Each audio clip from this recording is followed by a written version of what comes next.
Ens estan demanant que busquem el número aquest perquè tinguin fraccions equivalents. Llavors seria, per exemple, per 3 igual a 18 i per 9 és igual a, si no tenim fracció per aquí equivalent, 9 per 2, 18, llavors aquesta és equivalent, no?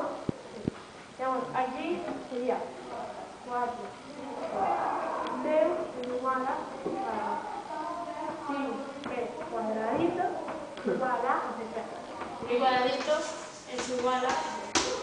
Aquí sería 4. 5 per 10... No. Seria 8, no? No, així sí, 8 és igual a 40. Llavors, és igual a... Les dues són iguals.